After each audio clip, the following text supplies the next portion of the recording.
coordinators Zoom meeting.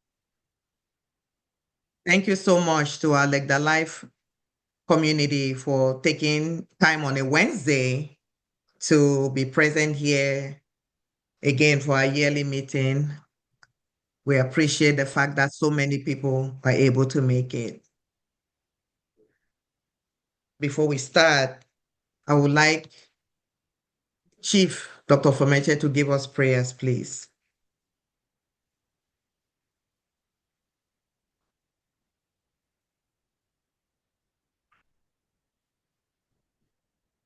Let us pray. Almighty God and Father, we want to thank you for this wonderful day. We thank you for bringing us together as a group of those who have supported each other in times of need. We thank you for showing us favor this year, having less counts of death running towards the end of the year. We thank you for the growth of our membership and the people who have supported this organization through this moment. We ask you to bless us abundantly as we continue to work towards the success of LECDALIFE, to be there for those who are grieving and who are struggling to bury their loved ones.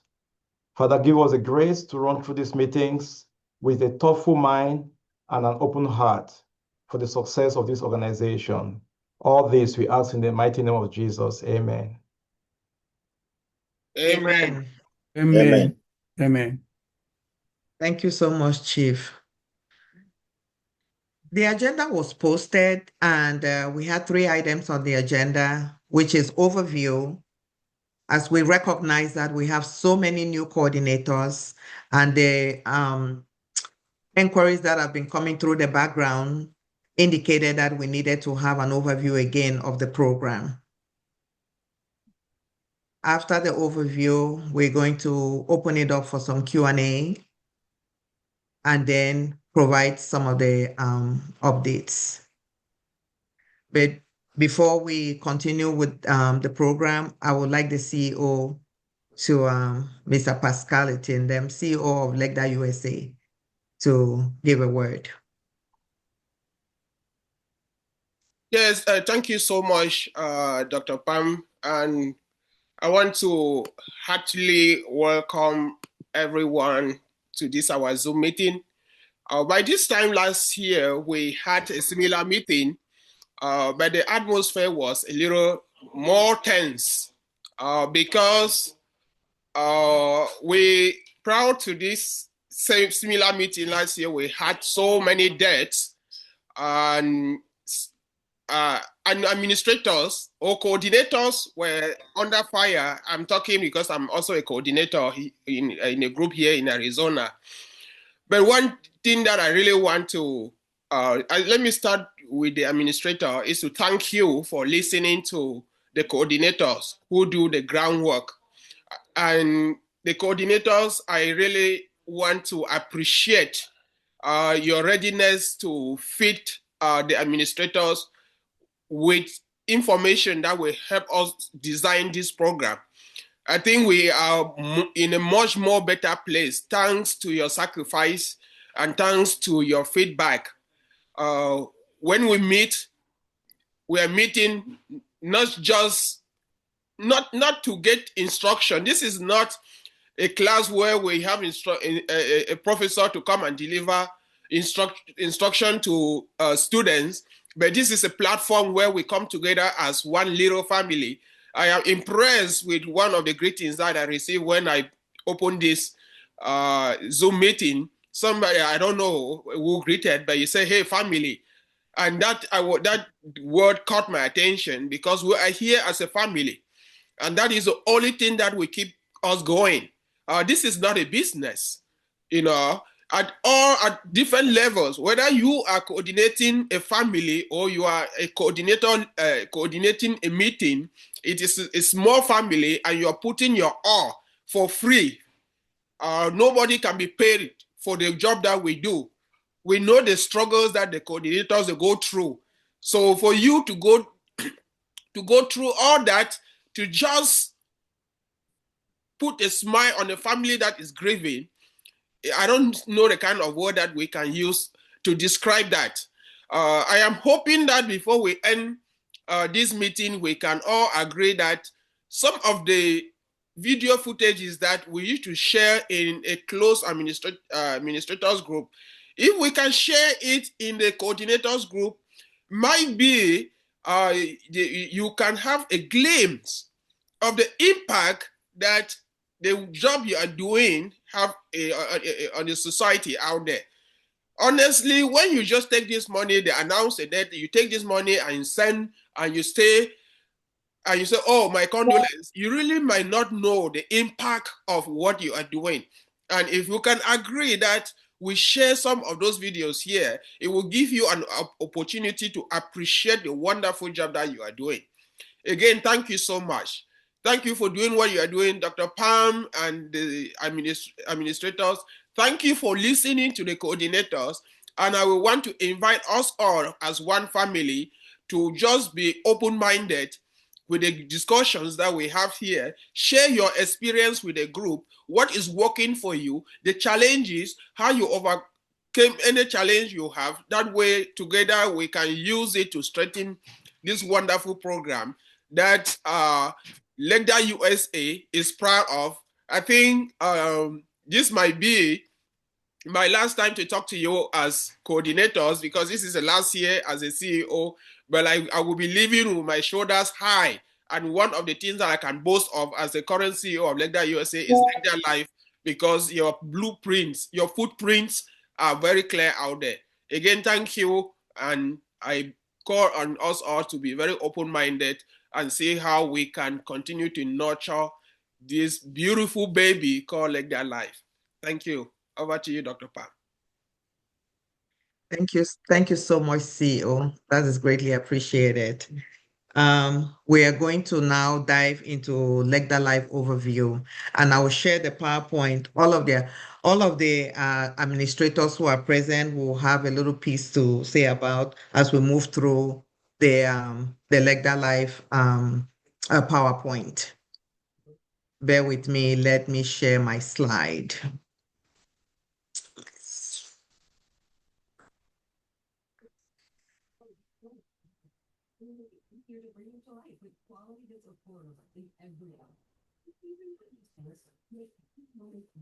We have to start from scratch. Beginning. Okay. So again, we're welcoming the LECDALIFE community through the LECDALIFE coordinators who, as the CEO says, have been working tirelessly to sustain this program. So what exactly are we talking about? This is a program, as we know, falls under the umbrella of LECDA USA. And it is being managed by 6 administrators, the LECDA USA CEO who just spoke, Mr. Pascal, and an administrative assistant. These are the administrators who manage the program, who behind the scene make sure that the program is running efficiently and effectively. I will start with myself. I'm Pam Fonju, and Chief Administrator and in charge of the Eastern region.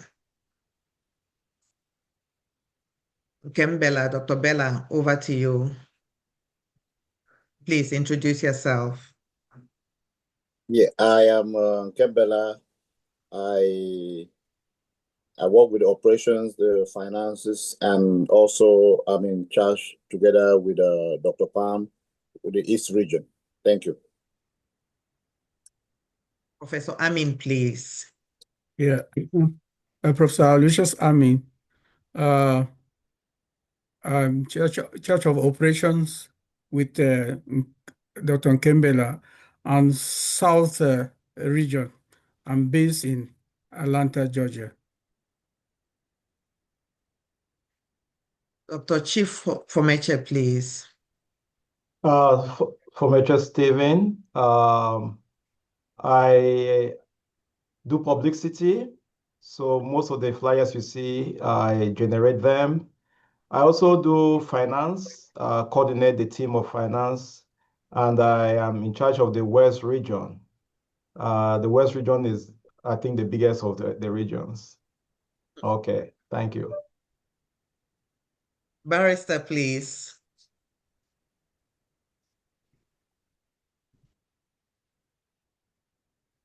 I think I am off mute now. Good evening, family. Fidelis Fondungala. I am the Chief Legal Officer for LECDALIFE, and I am also the co-coordinator for the Western region with Chief Dr. Fomecha. Mafua just had a baby, a grandbaby. So she may not be on this Zoom. Mafua, are you there? So Mafua Kembin is a household name among the Lebialen people. She's based in Ohio, and she is part of the finance team and also in charge of the Miss West region. We also have our beloved AA, Miss Nkong Tankeng, who could not be here with us here today because she's working late today. So Nkong is the one that when all the emails that goes to legdalife@gmail.com, Nkong is the one that handles and facilitate and transmit information to the administrators for troubleshooting. So that's it with the LECDALIFE administrators. I will ask for us to hold our question and answers to the end after the presentation. Please, thank you. The next couple of slides is going to be facilitated by Professor Amin.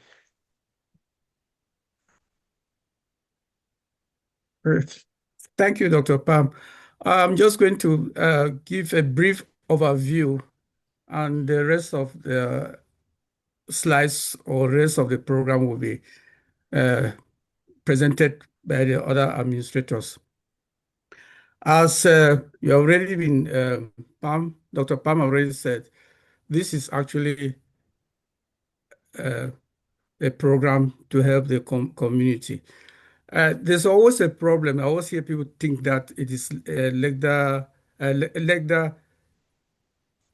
life insurance. It's not an insurance. As you say, it's not an insurance. Please let us be quite clear about it. Not an insurance. As we go ahead, we'll discuss that very, very much and to be very clear about it. So LECDA Life is a supplementary death benefit program operated by LECDA USA Incorporated, a US-based non-profit organization. So LECDA Life is also non-profit, and that's why most of the members are doing that, rendering these services free for the community. The aim is to provide funeral assistance to enroll members in good standing. It's available to everyone who resides in North America, irrespective of their country of origin, age, gender, race, social status, or religious affiliation. When you say North America, that's Mexico, US, and Canada. It provides funeral assistance to beneficiary of deceased registered member in good standing. We will stress that word, good standing. It addresses the shortcomings of conventional life insurance programs. One, because if you look at what is being advertised in most TV programs, you hear people asking to pay $10 a month, that's the minimum, or $150 a year. And finally, the benefit is almost less than $10,000. So we don't actually talk about pre-existing conditions. That is actually address that shortcoming. Social security mandate, you're not asked about your social security. Diminishing returns as members age, there's nothing like that. So whatever the members from about 50, more than 18 years old to 100 and something, receive the same benefits. No matter where you are registered for, we have just put a certain clause there that when to give a half of the benefits if you are just be in the program for a certain number of years.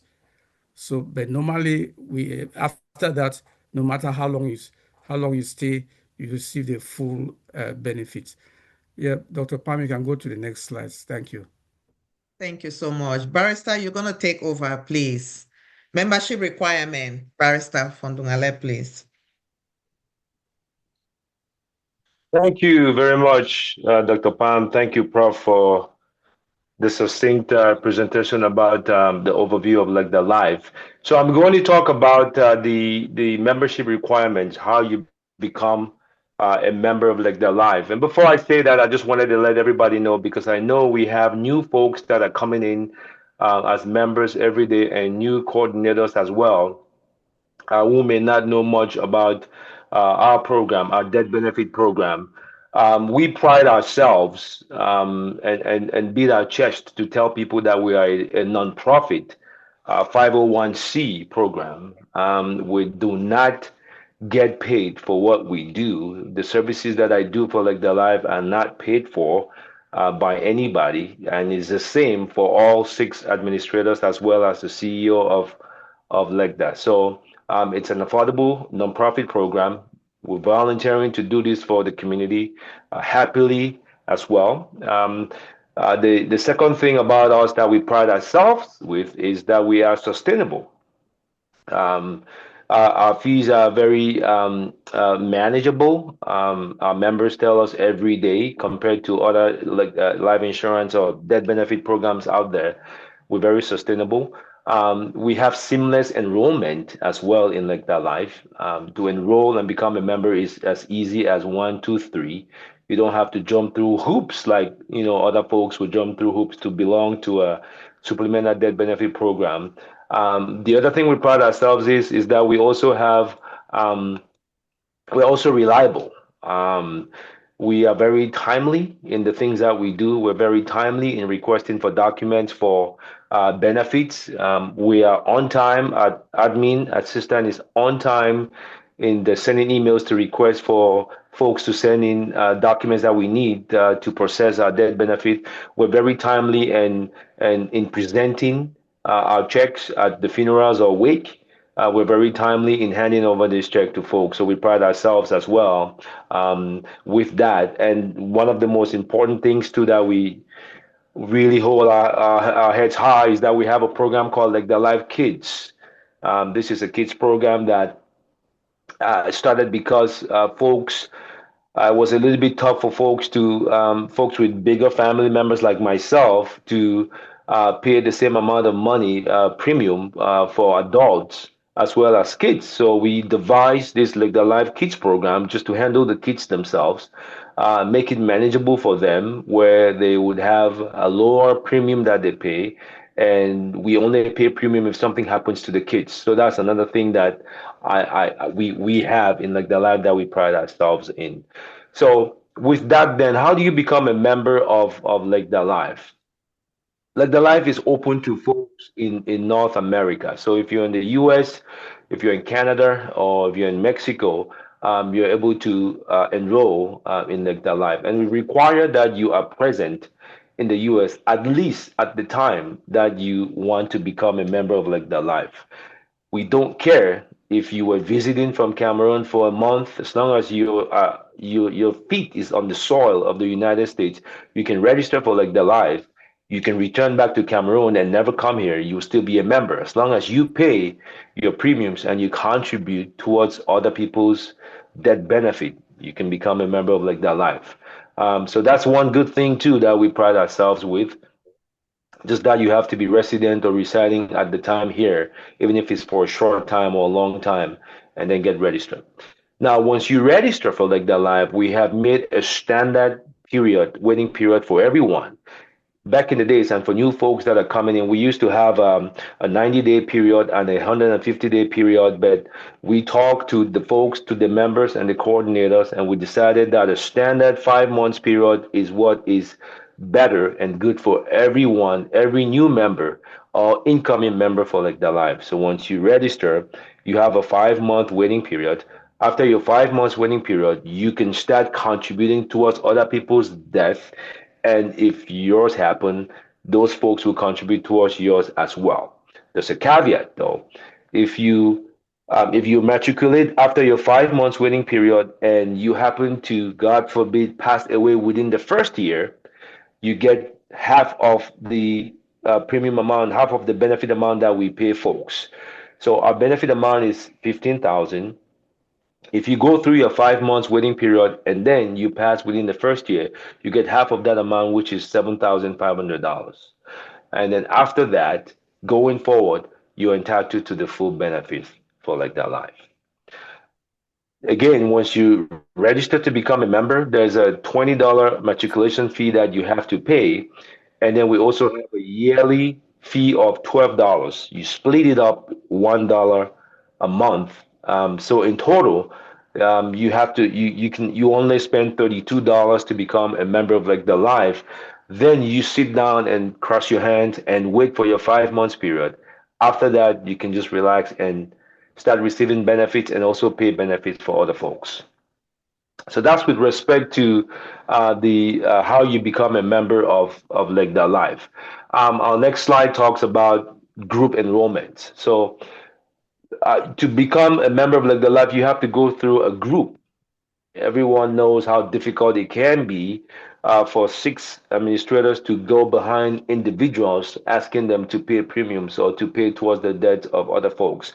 So we are committed to people who register through groups, such as social groups or cultural groups, alumni groups, religious groups, whatever groups that you can belong to, you can pass through that group to become a member of LECDALIFE. And each group has two coordinators that work with the administrators to filter all the information that we have to the members of LECDALIFE. So you go through a group of at least 20 members, and then you can belong to LECDALIFE through that way. Over time, we discovered that there may be folks, again, like myself. I have a wife and three kids, so we're five of us. I have my mom and my dad. So we relaxed the rules to say, hey, folks like myself with, 5, 7, 8, 9, 10 people in their family can form their own group and register in LECDALIFE. You don't have to go through a cultural group now. So again, that's the notion of affordability and sustainability that I was talking about, making it very easy and seamless for folks to become members of LECDALIFE. So your family of 4, 5, 6, 7, 8, 9, as long as you're one family, you're able to register as a group to become members of LECDALIFE. Again, like Prof said, we have no pre-existing conditions to become a member of LECDALIFE. We welcome you as you are, and we take you as you are as members of LECDALIFE. And then I want to talk about LECDALIFE Kids now. With respect to LECDALIFE Kids, we are open to kids who are between the day that they were born right up to 17. Those kids can fall under LECDALIFE Kids program and they can be registered in that program. They have the same standard waiting period. Benefit package for those kids are $10,000.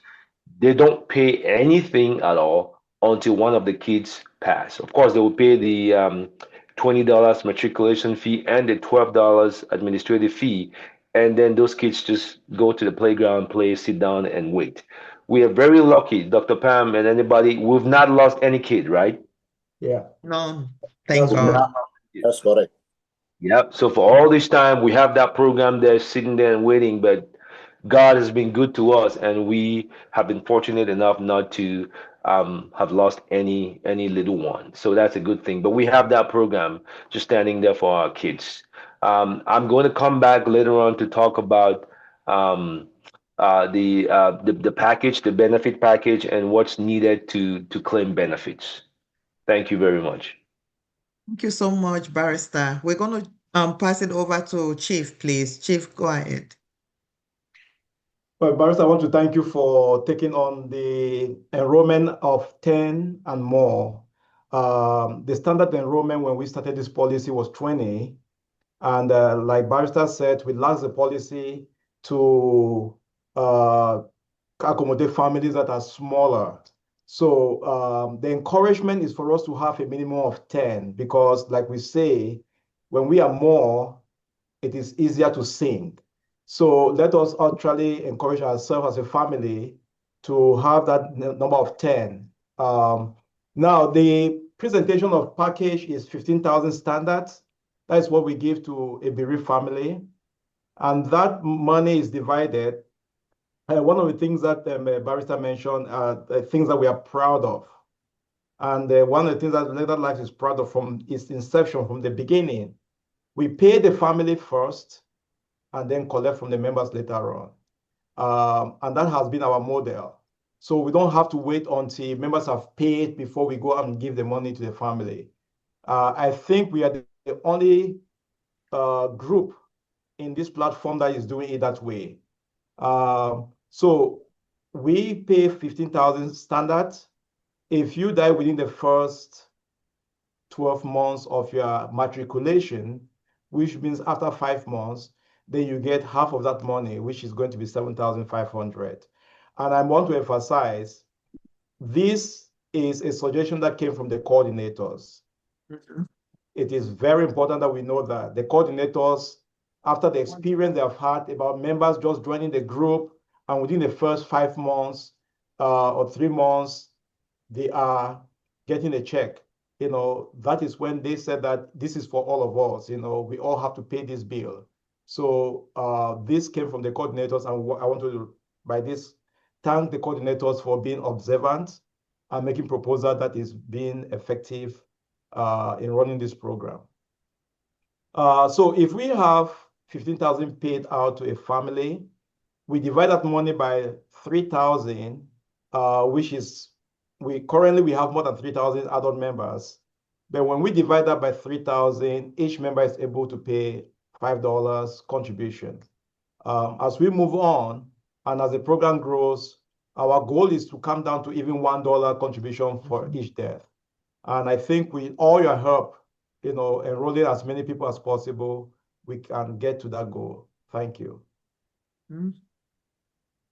The documents that we need to claim benefits, for those who have not experienced death in their groups, in their families, I just want to say, God bless you. It is very good.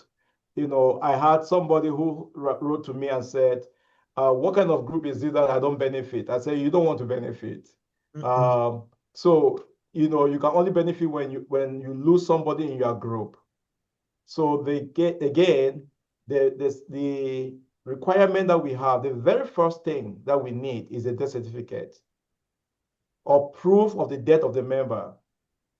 This is actually a policy requirement because we cannot even announce the death of somebody until we have seen proof that that person actually died. So death certificate will be the first thing that we want to get.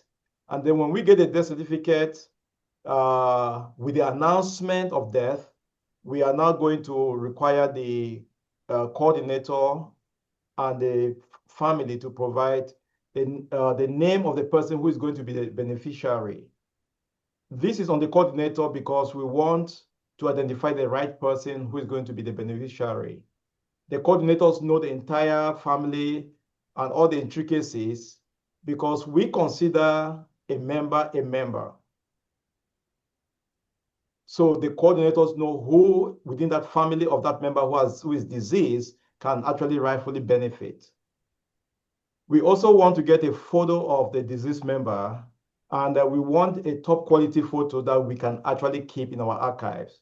And we can also provide those photos in case of an audit. Proof of residency is for the cases of a member who dies outside United States. If a member dies within the United States, we don't ask for proof of residency because you're already here. And then the last thing is a notarized LECDALIFE claim form. The claim form is very simple.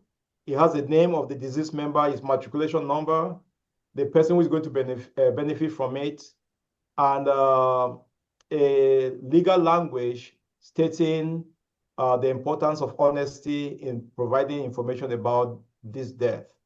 I'm sure Barrister will emphasize this when he comes back.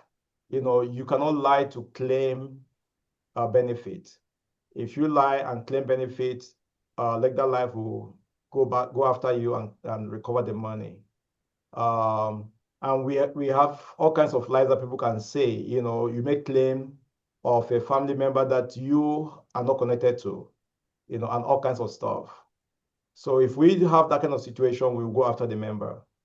All the documents that we collect is sent to legdalife@gmail.com. Legdalife@gmail.com. That is very simple. For every information, please send the document to legdalife@gmail.com.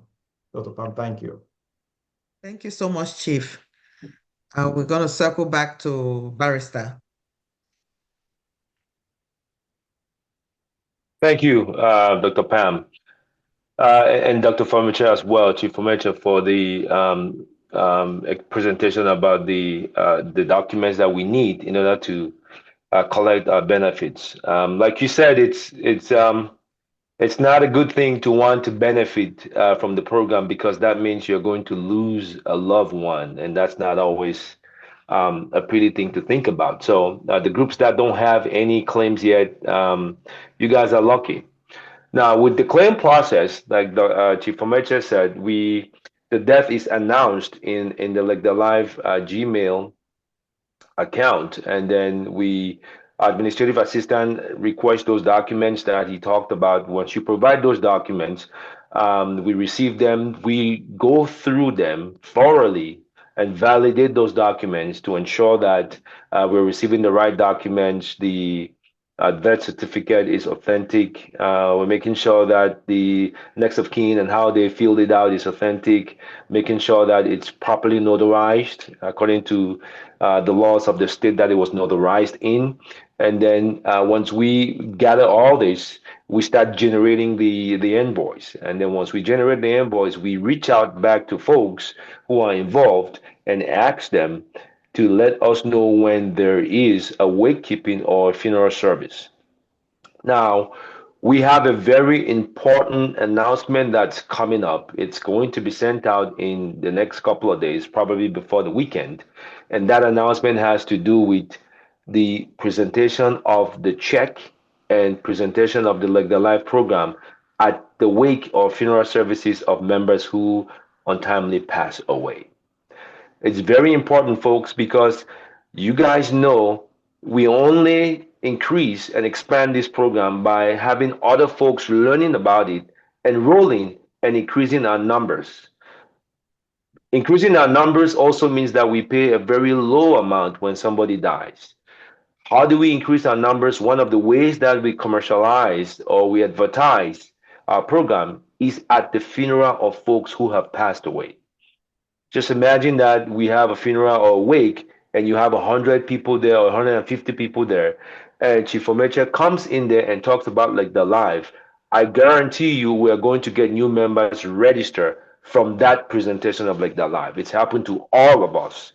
So it's very important that we present LECDALIFE at the funeral of our member at the same time that we're handing over the check. So the information that's going to be coming out to you guys will say that it is mandatory that like the life administrators or someone that we have designated to represent us present this program at the wake or funeral of members who have passed away. Very important. And if we are denied access to present at this funeral service or wake, like the life's policy going forward from January 1st, 2026, would be to deduct 20% of the fees that was supposed to, or the benefit that was supposed to be paid to that member or the member's family. This is very important. So we wanted to talk about this before we send it out so folks know and disseminate the information before it comes out. We are required, it's mandatory that we present this program to folks at the wake or funeral so we can gain more people to join the program, so we can have a better program and pay less money when folks die, because the more numbers we get, the better for us and the less money we pay.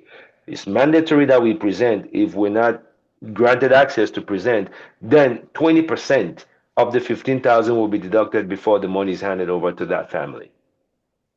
We also understand that we're not forcing people to make wakes or funeral services. If we don't have, and we're sure, because we can validate that there was no wake, If you tell us that there's no wake, and then a week after we discover that you actually organize a wake, because wakes are open things, we're going to know that you organize a wake, then we're going to punish that family and that group. So in cases where people don't make wake or they don't have funeral services, we require you to bring together 10 folks, at least 10 folks, and then we'll come there and then hand over the benefit package to that family.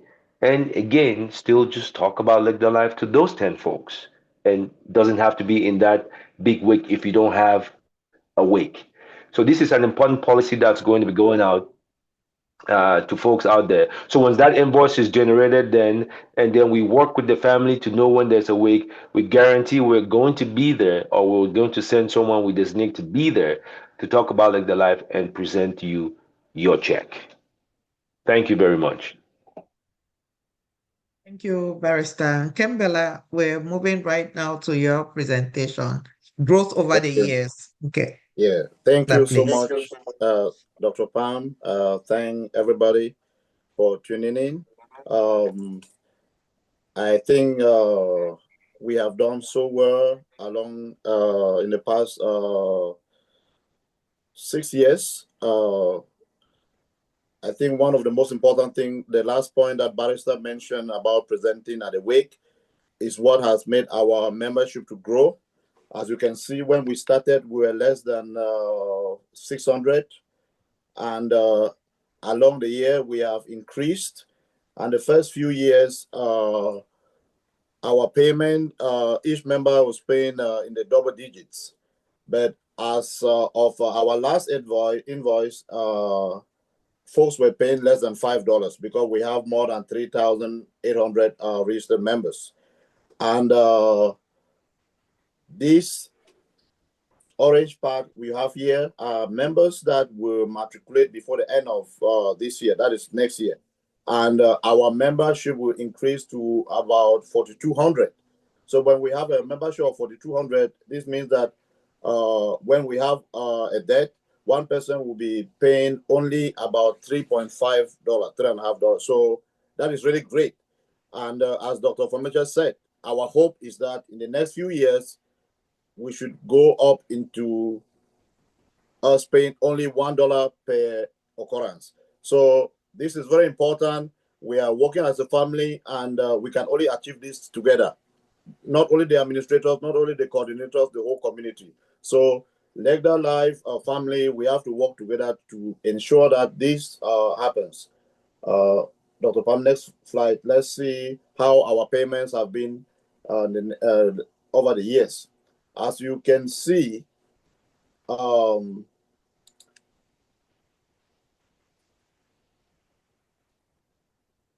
during the beginning of this presentation, the CEO mentioned that last year during this meeting, all the coordinators were crying. You can see why they were crying. We paid over $350,000 out last year in 2024 because we have a lot of debts. And as you can all agree with me, we don't have any control over how people die. So, but with all your efforts, we were able to embrace this, and some of the our requirements were shifted a little bit based on what happened in 2024, and then what the coordinator said, and then the administrators met and then agreed to make some changes. As you see that you have to be 2 years, at least 2 years to get full benefits, and getting to 5 months, not 3 months and 5 months, getting all the waiting period to 5 months. So this came from what happened in 2024. So you see, the first 2022 were less than 150,000.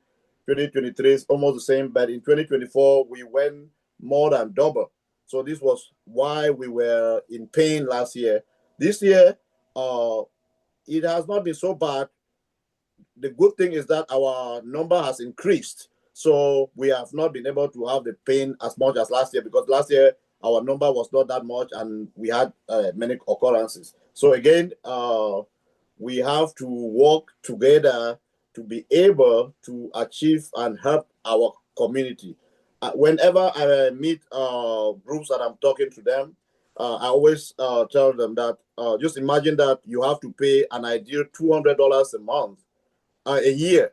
So if you are paying $200 a year times 30 years, you will be paying only $6,000. So even if you want to receive 15,000 in 30 years, you see that you are still making a gain. So there's no way that this, it's a win-win approach to LECDALIFE. So again, I just want us here present to be ambassadors to LECDALIFE and tell our families and those who are still outside to join. We know that we can form those small groups. You don't have to be in a Bangwa meeting or Bakwere meeting to join or what. You can form just your family of 10 and then you are able to join. Next, please.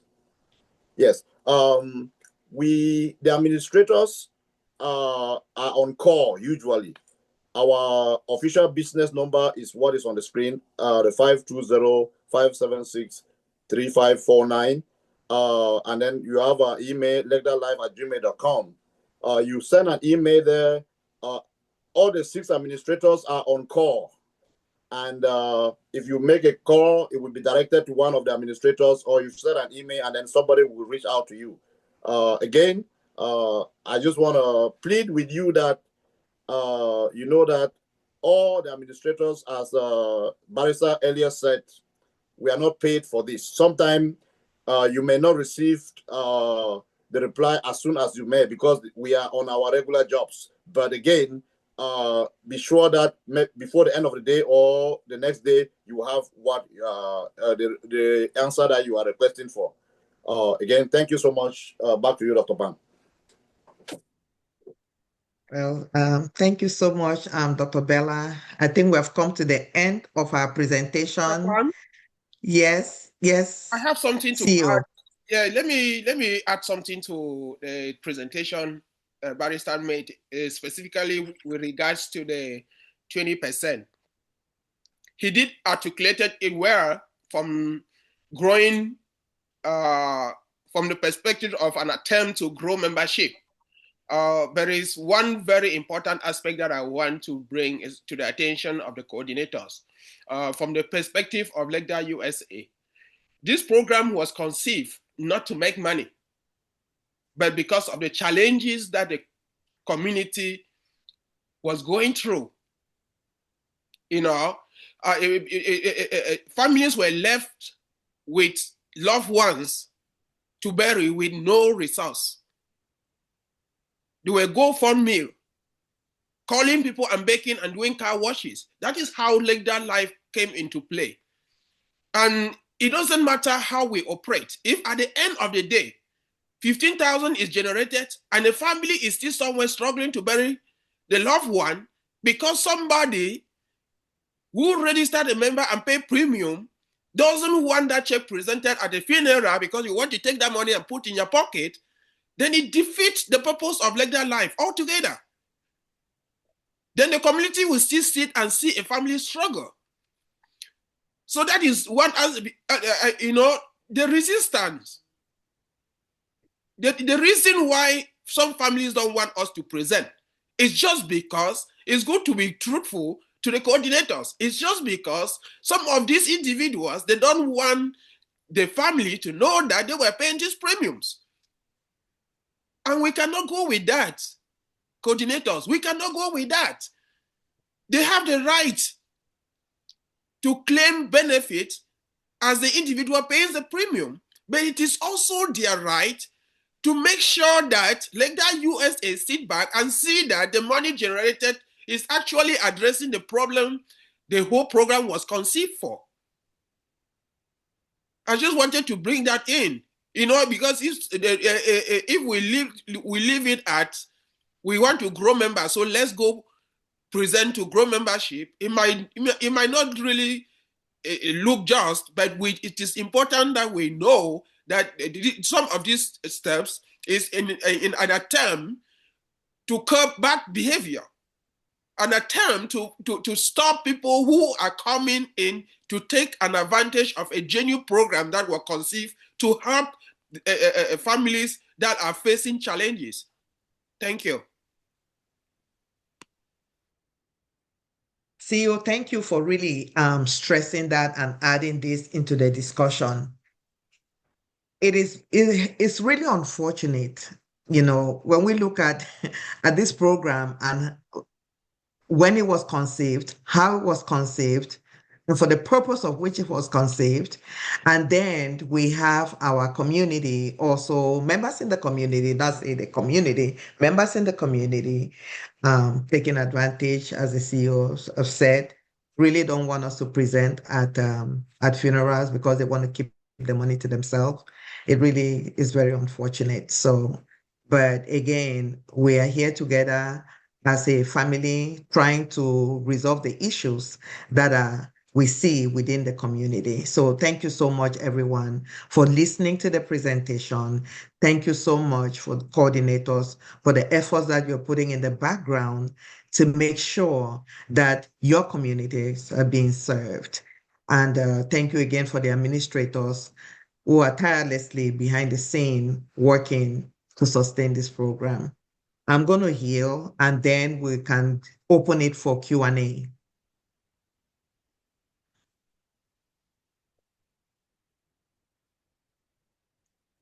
Thank you very much for the presentation. This is Wensa Song from New Mexico. I don't know if it's okay to state my question right now. Absolutely. Yeah, it's open. Yes, go ahead. And again, I will just advise that the subsequent speaker just indicate with a show of hand. That way we can coordinate it well. Thank you. Go ahead, Mr. Wens. Thank you very much for the work that you do. My question is regarding the 20%. I have heard the rationale for that levy, and I think it's a problem that's worth dealing with. But as I listen, I see it having another unintentional effect, that it reduces by up to 20% the amount of money for the same purpose that we are saying we're trying to solve. I am wondering why it's that high, 20%. How did we reach at that amount? What kind of feedback did we get from coordinators as myself to arrive at that percentage? In the spirit of asking a question and offering a solution, I would suggest that something like 10% would be reasonable. I acknowledge the problem. I want to emphasize that it is a problem. I just think it might be counterproductive to deduct 20%. Thank you. Thank you so much, Mr. Asong. We appreciate the question and also appreciate the suggestion. So we're going to take more, let's stay on that topic because Mr. Asong wants us to reconsider, instead of 20%, 10%. So I'm going to have Chief Dr. Fomeche speak, and everyone else that's going to raise their hand, hopefully they are raising it regarding the 20% instead of the 10%, so that we can get that clear before we go to subsequent questions. I just wanted to say that, could we allow, if they are still talking on the same matter, before Chief Dr. Fomeche speaks, we can give the people who want to put ideas on the same topic to say the word before Chief comes in. So I will allow that. Maybe Dr. Hillary and Better Life, if you could just adjust your name so that we can be able to address you appropriately, that would be good. Say a word. That's what I just want to suggest. Please, you have about 1 minute so that we can be able to attend to everybody. Dr. Hillary. Thank you. I'm a coordinator for Pioneers of Grammar School in North America. I think since the goal of the 20% is to be a deterrent, I personally thought that 20% is even small because we need to understand what that means for a community. And I live in a big community here in Boston, and there have been situations where certain families are willing to collect from LECDALIFE, collect from some other groups and left and right, and yet even family members do not know what happened. and then we're all struggling to raise all the money. I think since it is a goal of the program to minimize all of this disruption, instead of going down, we should rather go up. And I would have even gone up to 30% because we really need to stop that. Thank you. Good. Thank you, Dr. Aroke. Thank you, Dr. Aroke. Ms. Angovezo, please, your hand is up. Oh, thank you. Thanks so much for all the improvement that I think they are enhancing this program.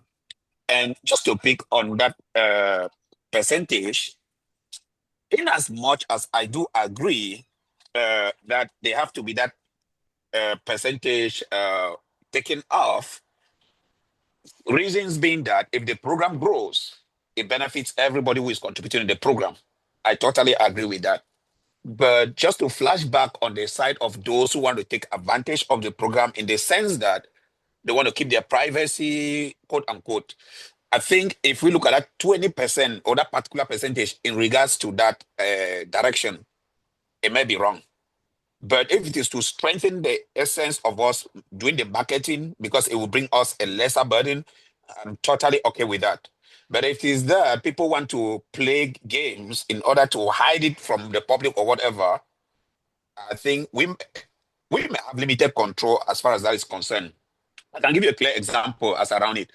We've had a situation where in a family, some people say, no, I don't want to bother. The day I die, the council takes care of it. Some kids in the family, I don't want to bother. Then somebody carries the burden, and out of a sudden, those challenges, they come. And those are personal, individual challenges that you may not stand as an outsider to address.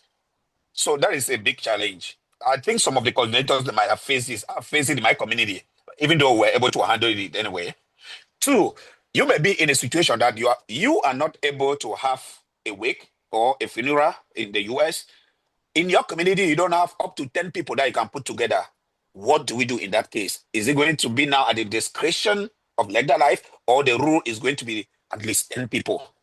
It could be challenging too at that point in time. I just wanted to throw that in. Thank you so much, Vali, for your input. Ms. Imelda, please. And then I put down somebody's hand. Is it Better Life by mistake? So I want to recognize that if you can put your hand back up and talk. My bad. Yeah. Thank you. Okay, yeah, Better Life will speak before Ms. Imelda because his hand was up. Thank you, everyone. My name is Jacqueline Achu from Boston. I just want to, first of all, take this opportunity to thank you for the marvelous job for bringing the community, especially, I will say especially, not excluding, the Cameroonian community, given the fact that we've gone through so much as a community. First, I want to thank you. I hate the fact of GoFundMe, and whoever brought this idea into life, may God bless you immensely. My question to the 20% is, like Mr. Valley said before, in Boston, I have coordinated so many deaths, and I have seen family feuds. Sometimes we don't do this to benefit ourselves, but to remedy a situation. We do it to remedy a situation. What happens if I was an intermediary person in a family where a certain person was denied the right to mourn their loved ones because she was junior in the family, yet she provided the end-of-life care to that person? What if this person is going back home to do what they're supposed to do, and because they were denied the right here to perform the necessary things that are required of LECDALIFE? What do we do in that situation? Me taking the percentage off is not a problem, but at the same time, we should tread with caution. I'm just asking, in a situation, we are in a community where nothing hides under the sun. What if you come to a realization that there is a family feud, and this person is going to go back home, be it in Mexico, be it in Puerto Rico, be it in Cameroon, to take care of their loved one. We know, especially when we die here and we go back home to Cameroon, they say, oh, this na bush fella die, we go chop, we go drink. What do we do in that situation where there is a family feud here? I rest my case. I want to say something, but I don't know how I can put my hand up. I've been looking on how I can put my hand up. Is I can't find it on the thing. Okay, you can use your Just hang on there, and then you talk after Madam Imelda. Okay, Madam Imelda, yeah. Then we'll circle back to you. Madam Imelda, are you there? All right. Well, we're gonna have you speak. Okay. Go ahead. Unmute yourself, please. Okay. You're still muted. You're muted. You're muted. Madam, you're muted. All right. Good evening, everybody. And I'm the coordinator for Friends of Friends Life, LECDALIFE Life and Friends of Friends Web. I thank you all for everything that you guys are doing, the administrator, for handling this marvelous program. It's helping the community a lot, and we can't thank you enough. So let me say on this topic that we are on, if the reason of that 20% is to try to prevent bad behavior, I for once would think that, because even if you give that person the remaining 80%, it's still a very bad habit. To me, personally, I would say if anybody has that kind of intention and is determined that that's what that person wants to do, that family member wants to do in an event where a family member dies, to me, we should even deny claim on such a behavior. It is a ground to deny claim because this program is not to enrich our individual pocket, but to go straight to the cause that the program is for. So I even think that 20% is not, I don't see how it's helping, it's helping to stop such a bad behavior. That's just all I wanted to say. Thank you so much. We appreciate your feedback. We'll circle back to the iPhone, please. We don't have your name. Okay. Yes. Sorry. Yes. I'm Roy. So I just wanted about the 20%. I mean, I'm not against it, but I was thinking this is a private family, for example, and I don't know if it is legal for us to intervene into people's private family, and if we're there just to come advertise this organization, that's fine, but coming there to intervene, I don't think that is, first, is not legal, and I don't think that's also acceptable. That's just my. Fortunately, I can answer that question before we even move any further. There is no such thing as legality. When you join a program, you read the rules and regulation of the program before you belong into the program. And I'll have Barrister can add to that. So LECDALIFE is a community-based program designed to provide funeral assistance. And LECDALIFE has rules and regulation. The reason why we are having this discussion, this overview again, is because there are so many people who are joining LECDALIFE without that understanding. It is clearly stated in their flyer that Presenting at a funeral is mandatory. It's not an option. Therefore, when you read the flyer and you think that it doesn't benefit you, there is no need to join LECDALIFE. It's as simple as that. So if you want to, if you intend to belong in this program, you should have already known that presentation at a funeral is mandatory. It's not optional. What we are discussing here is to allow our coordinators to understand that this mandatory policy of LECDALIFE is being taken advantage of, and it has to stop. So legality or no legality is not the question. The question is that you belong to LECDALIFE, you register for LECDALIFE with the understanding that LECDALIFE will present at the funeral. It's as simple as that. So let me go to Teresa and then Uncle B. Uncle B. Thank you, Dr. Pam. Thank you very much for giving me the floor.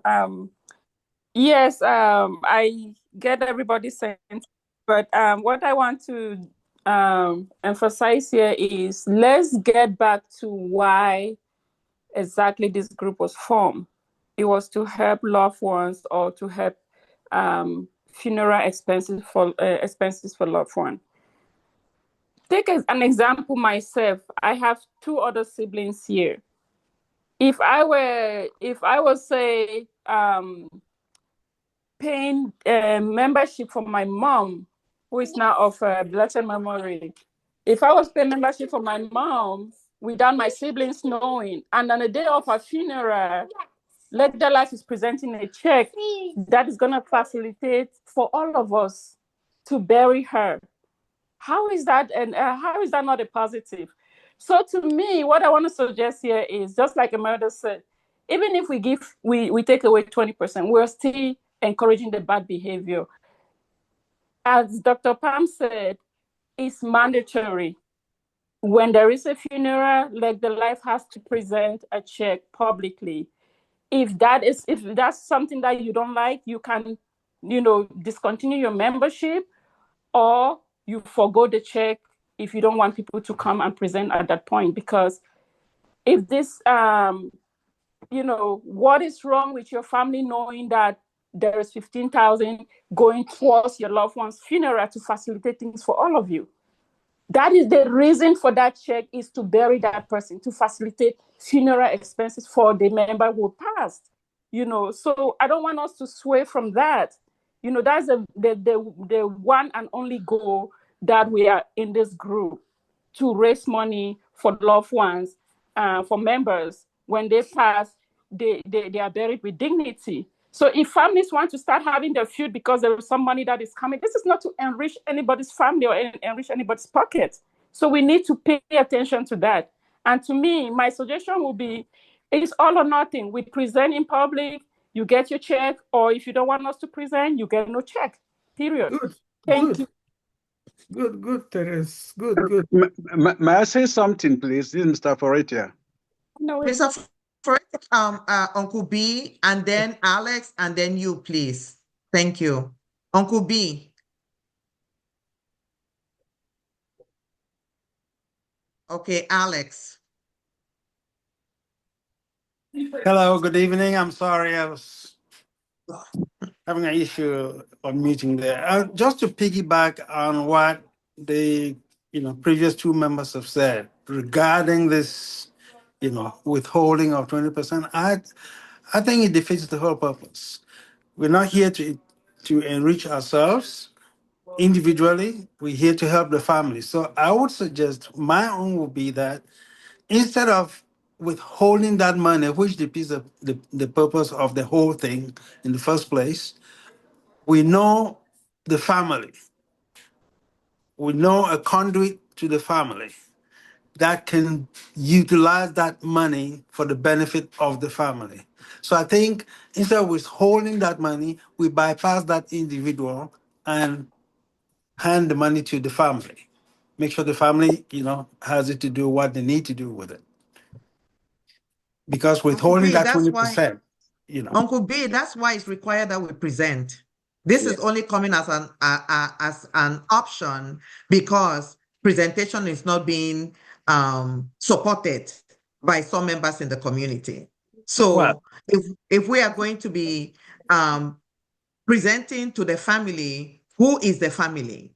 Remember that LECDALIFE process, there's a beneficiary form that has to be filled out. Correct. And the beneficiary form is going to indicate who the family has decided is the person that's going to collect the benefit. Correct. Now, when it comes to the funeral and the wakekeeping, LECDALIFE must have a slot according to the policy of LECDALIFE to present and give that check.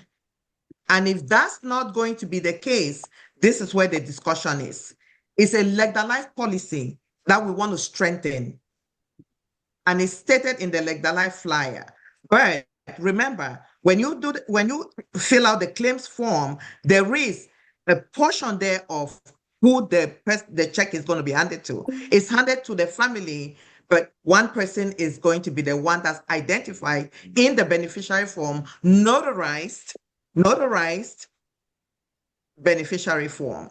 So I'm going to circle in with Alex and then Rose, yeah. Okay, Alex, go ahead, please. Thank you very much. I appreciate the effort put in by the administrators.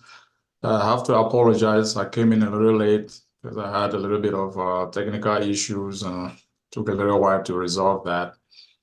And because of that, I am kind of on the tail end of this 20% idea. And so I don't know the problem that was there needing this 20%. But from the questions and some of the clarifications and answers, my guess is that it looks like payments out to some families, then the families may be, struggling and fighting over the amount.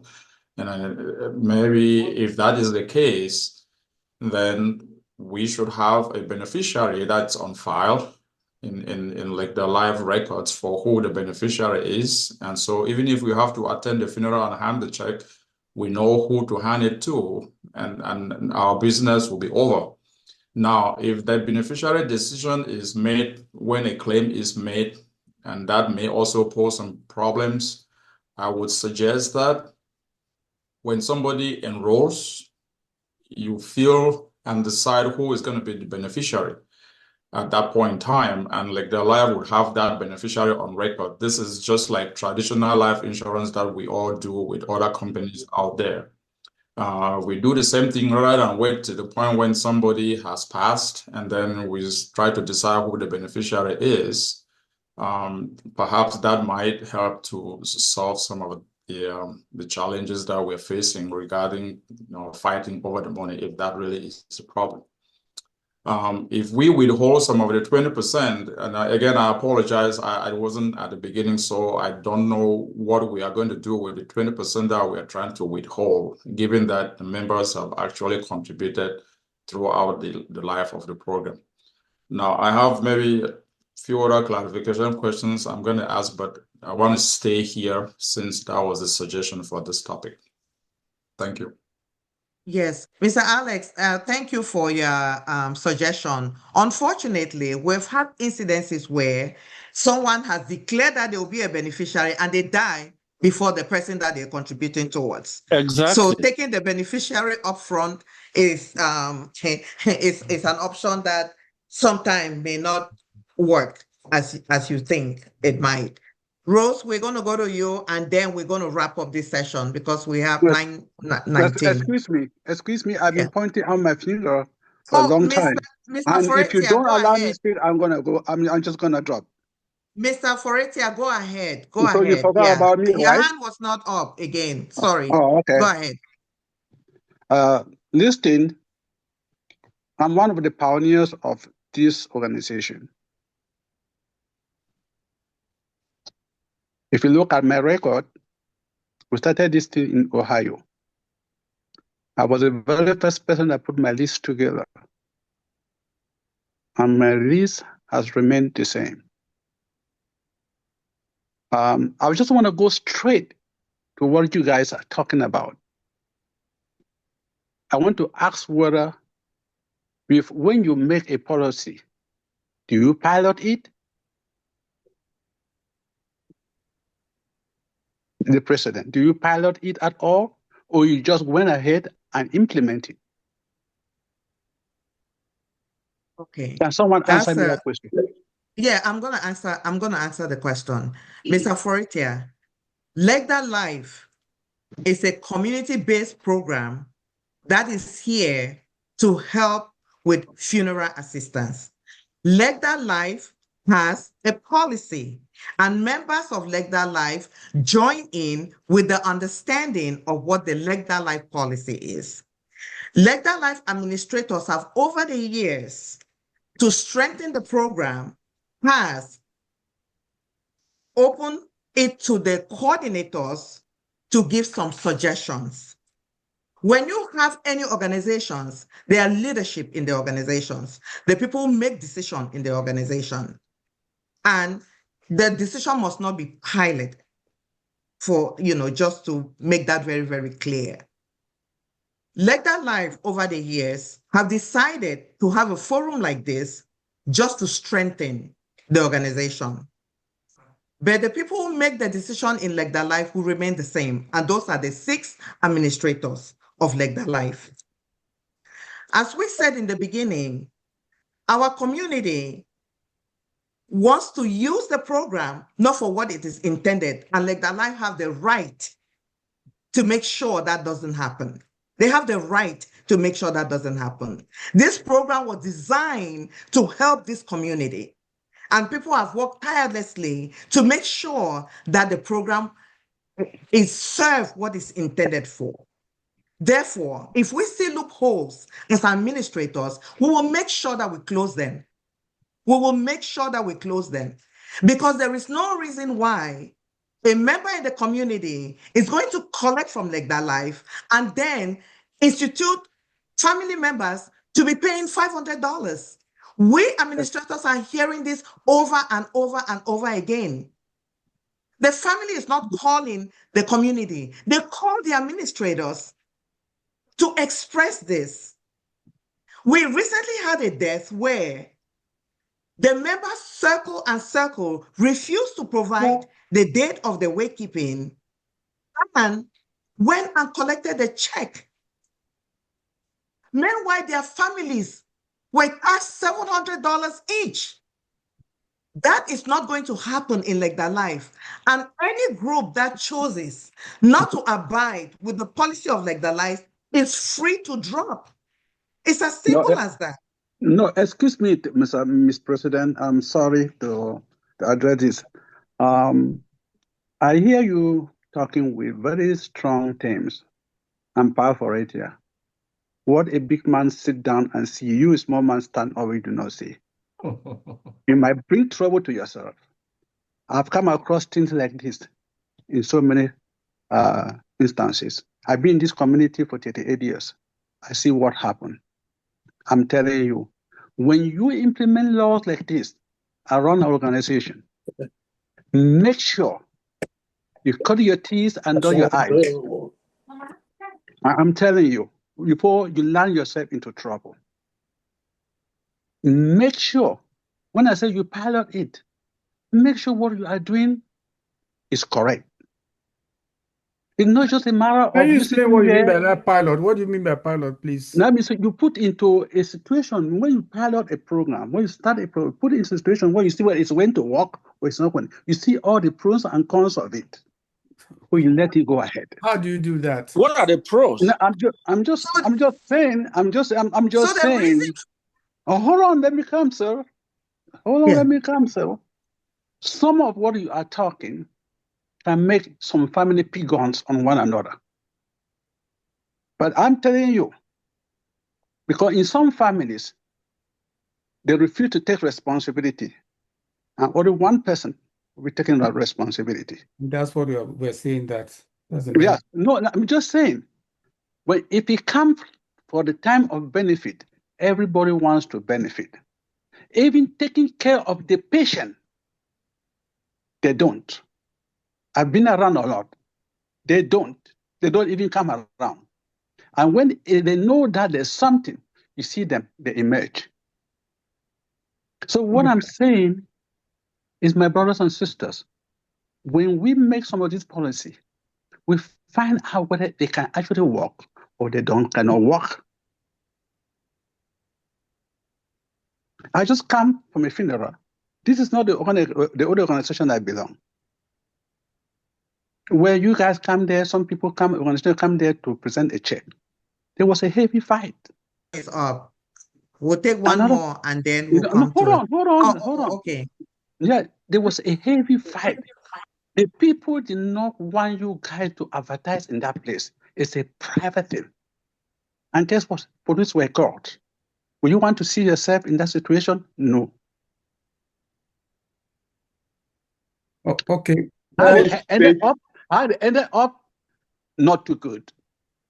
Dr. So what I'm saying, my brothers and sisters, when you make it mandatory, I hear somebody say mandatory, means by force, whether you like it or not. Watch out. Because sometimes we just sit down and figure out that we are right. Majority can be wrong. Dr. Pam? I think we have... What I'm saying is, when we implement some of these laws, this is the way we have to go. That is a private wakekeeping. It's not your wakekeeping. Dr. Pam? Let me tell you something, Dr. Pam. Dr. Pam, let me tell you something. We started this organization. Those laws were not in place. And the laws retroactive, I don't know. I know you have agreed. I applaud you for all what you have done. You've done very well, excellent. But let's watch out. I think we are growing every day, and it is not I just think about we need other folks to talk, guys. We need other folks to talk. It's not one person's stuff. Please. Okay, And I have to talk about it. Yes. I'm done. Okay. I'm done. Okay. Okay. Dr. Fumecha, go ahead and speak. Well, I just want to thank all those who have given some interventions. I know Rose is still to speak, and then Floyd is to speak, and then there's Kinkemamin to speak. Look, we are all going to talk about the same thing. And I'm going to start off this conversation, and I know the other administrators will chime in. You know, the one important thing that... okay, when we do like this. The one important thing that the CEO added to this conversation was the fact that the human side of the policy. And the human side of the policy is the fact that there are people who register their family members with the intent of getting that money for themselves, not for the bereaved individual or not for the deceased individual. And that is the kind of thing that we want to discourage. You know, I have somebody who said, oh, what if a member cannot have 10 people? Where in the world do you live that you cannot have 10 people to gather together to present a check to? Where do you live in this world? How do we have that kind of person in an organization that cannot even have 10 people around him or around her? You know, these are the kind of things that we want to actually have an honest conversation. And, you know, there are a lot of things that we are going to talk about here, but let me get down to one basic reason why this became an enforced policy. Mr. John, we have had this policy from the inception.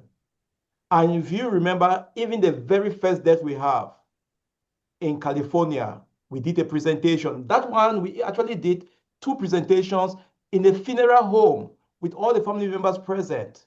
And that was even one of the most contested because the individual who died, fortunately for her, had a terminal disease and knew that she was going to die, willed one person to pick the check, whereas the person who was actually taking care of her while she was sick was a different person. So the scenario you're trying to present, we have actually experienced that. And we go by the wish of the individual. You know, we have been to funerals where family members were tasked not even to show up at the funeral because they have not paid their contribution. Some of the family members are just new to America. They have not even lived here to make the contribution that they were expecting them to make. And these family members show up, and to their surprise, a check of $15,000 was given because it was a mandatory presentation. And these people were kind of surprised how selfish their individual families were. That you were going to take a check of $15,000 and you're telling somebody who just came to America to contribute $1,000 or not even participate. This is the kind of thing we are trying to control. People are gaming the system. And that is why we are doubting how we have 3,000 members, we are not growing. Because people sneak in, drop names of uncles and aunts in the hope that when they die, they will quietly get the check behind, and the family members who are even responsible for that individual will not even know that there was a check. We want to stop that as much as possible. Are we going to stop everything? Probably not. But the ones that we have control over, we are going to stop it. We are making this mandatory, and we have an attorney. Yes, he sue us all you want. We are going to make this mandatory. If you are a member in this group, there is a reason why your group has remained the same for 10 years. Because you are not advertising that group to other people. You don't want other people to know about it. You want that check to be a private check. I am telling you, we are not going to give private check to any individual. And I want to applaud those who have actually called out Therese, Emeda, Dr. Aroke. I am really applauding you for saying that. If you don't want to make it public, don't get a check. That would have been my position. But as administrator, we go by what the majority want. We went out there, sampled the opinion of our members before we arrive at the 20%. Yeah. We, at the minimum, will not give the check. If it was left to the administrators, we will not give the check. But we have looked at all the scenarios, different scenarios, and say, well, let us accommodate some genuine cases. Genuine cases. I have an example, a case of a guy who was abandoned to a friend in California, and the friend took care of that individual until the individual passed on. And then the family showed up only at the funeral. That is a genuine situation where you as a friend took care of that individual and you feel like the family will take the check from you and you will not even recover the cost of the hospital bills. Well, some of the family members were called to witness that this check is given to this person, this friend who took care of the patient in the hospital who finally passed on. But the reason why we're giving the check to the person is because there is this family bills to be paid. If you want to fight over that, then you are selfish. So, my brothers and my sisters, this is the policy of LECDALIFE. We build this organization for people not to do car wash, for people not to grieve over grief, because you have lost a loved one and you are thinking about how to come out with $5,000 to support for your mother's funeral to be done at home. We are doing this for the good of the community. And that is why it's a community program. It is not a private insurance program, it's a community program. And we really want everybody to have this in mind. The last thing, if you cannot have 10 people in your community, and remember when we talk about 10 people in the community, we do not emphasize that it must be family members. 10 people in your community, other people who live around you, who came and wiped your tears when you lost your loved one, to come out and tell us, to come out and know that this individual that they were wiping your tears benefited from something. That person had value. That is why the motto of this organization is to uphold the dignity of people. We focus on our members. We are upholding the dignity of that person who has passed on. Nobody should go and tell story that this person did not have insurance. This person had something. This person left us with burden. No, the person left you with money. And that money is for the person's funeral. I'll stop there and I'll give room for other administrators. Thank you. Dr. Well, let me talk. Please. Let me talk about the Barrister, legal. Yeah, let me talk about the. Am I on mute here? No, I'm not on mute. Let me talk about the legal side of it because I know folks have talked about if it's legal to have those policies or we have to pilot things. It's like a business or a nonprofit. When you set up your nonprofit or your business, you have laws, federal, state, or local laws that govern the structure of your business. Once you have your business, you have internal policies that govern your business and the people you interact with in the business. It's like working for a company. You say you're working for a bank, Bank of America, and Bank of America say, hey, you don't wear jeans and come to work. You got to wear pants, khaki pants, or shirt. If you wear jeans, they can fire you. It's in their internal policy that you don't wear it, and they can fire you for it. You can sue after knowing their internal policy, and then you go against the policy. It's the same. I can quote different examples. I have a business. I say, hey, I'm going to do legal work for you. I give you a payment plan. If you don't pay by the 15th, then I'm going to add 5% to the payment you're going to pay me later on. It's my internal policy. If you're coming to me and you don't want to do it, you don't have to hire me to do your legal work. But if you come to me and you don't pay on the 15th, I charge you 5%. You have to pay. You don't pay, I can sue you and I would win because you did not follow the internal policies I told you about before you got into contract with me. We are saying this to everyone. This is our policy going forward. LECDALIFE has all the rights to create internal policies that govern this program. Nothing that we have done here is against the federal, state, or local laws that govern insurances such as ours. So in terms of the fact that we're making this policy and trying to, and I don't even want to go into people's personal family business. I don't think LECDALIFE should even be doing that. We just have our policy. If you don't want it, as harsh as that can be, don't join LECDALIFE. Do you guys know that when we started this or when supplemental death benefits started, we actually went to funeral homes and paid the money? We didn't even give it to individuals. Yeah. That's how this all started in the first place. We say, hey, if you 15, we're coming to the funeral home and we're paying for your funeral expenses. We're lenient to give this money to folks now. And we want to make sure that at least give us the opportunity to present and tell other folks about it so we can grow. That's all. But I just wanted to address that. Yeah, Thank Dr. you, Barrister. Let me just refocus something here. You know, I'm also reading the comment. You know, the discussion that has taken place over this 20%, has in a way tried to portray administrators like they sit there with a hammer just waiting for somebody to hit. But again, this is my 3rd year working with the administrators. And I want to assure the coordinators in here, let this not give you a wrong picture of what is actually being done behind the scene and portray the administrators like the no mercy individuals working on this program.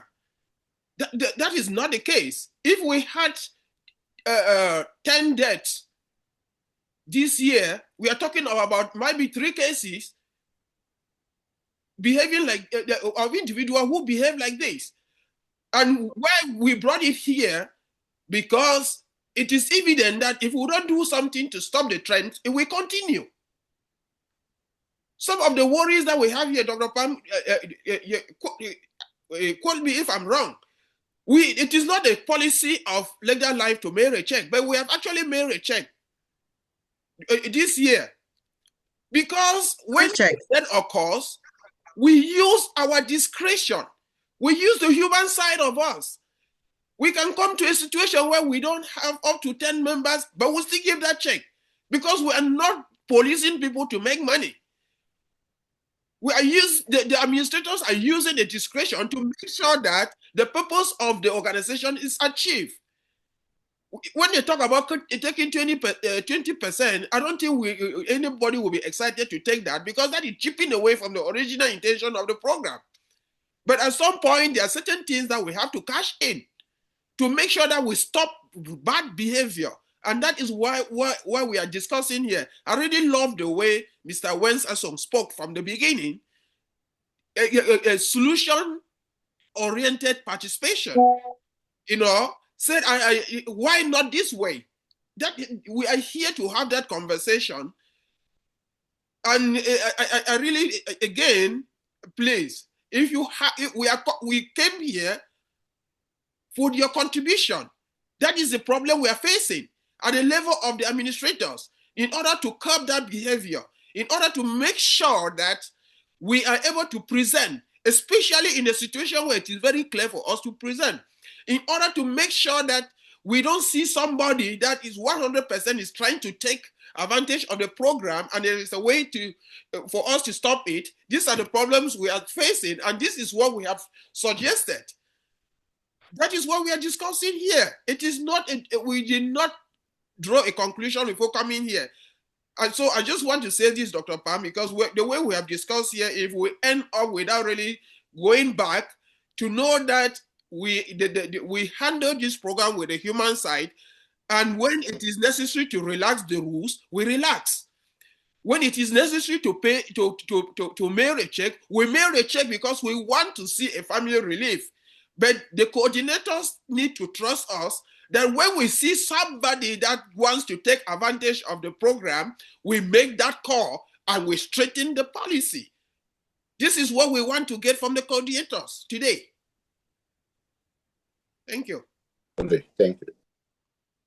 Thank you so much, CEO. And thank you also for emphasizing that, you know, as administrators, we have to do due diligence to the program and at the same time, honor the human side of the program. So I would like to call Dr. on Pong, to can I- Rose. No, Rose first before Nkemamin, please. Rose, Okay. Nkemamin, then Flo. Yeah, Rose, go ahead.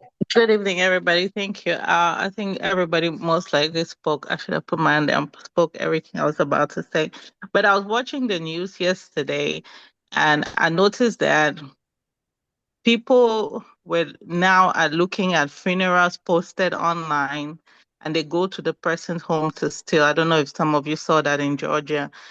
And I was just shocked. And I'm in the medical field, and I've also experienced things like this where in times of funerals and things like that, the families need some privacy.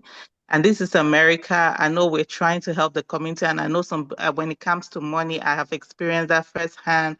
People become dishonest, and they put the burden on some family members or the people who've been helping the person who is sick.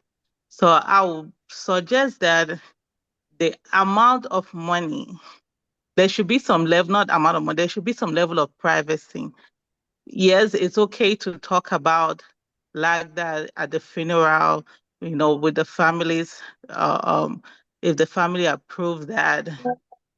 But when it comes to money, I would suggest we shouldn't overemphasize on that because people do crazy things for money. So that was just my contribution based on what I also saw on the news and what I've experienced firsthand in the medical field here in America. People go crazy, especially Africans, go crazy for money. They will kill the person who was taking care of the person who died just to collect the properties and money. So I would like to suggest that we should maybe talk about it, but not expose how much you're giving to the person. I don't know if that makes a difference.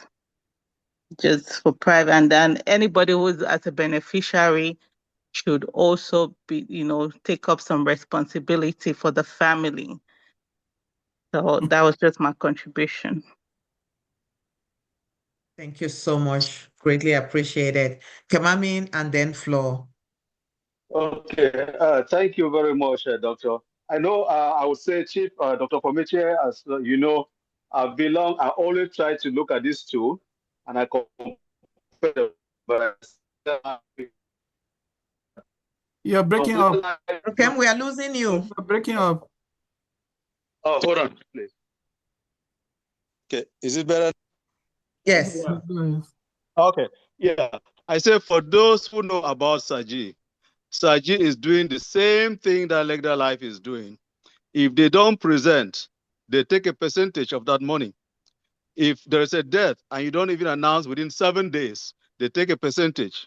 And you know, Saji has been around for a long time. So I think what LECDALIFE is doing, there's nothing different.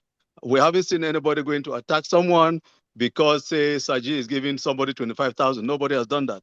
So I don't think we're any different. Thank you. I think it's the Thank right you. way to go. Yeah, thank you. Thank you, Nkem. Flo, and then we can wrap up with this particular topic, please.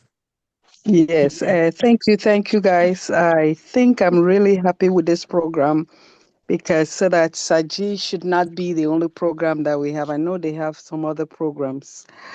But what I wanted to say is that I am very happy that they're going to be taking money from people that are trying to use this program in benefiting themselves.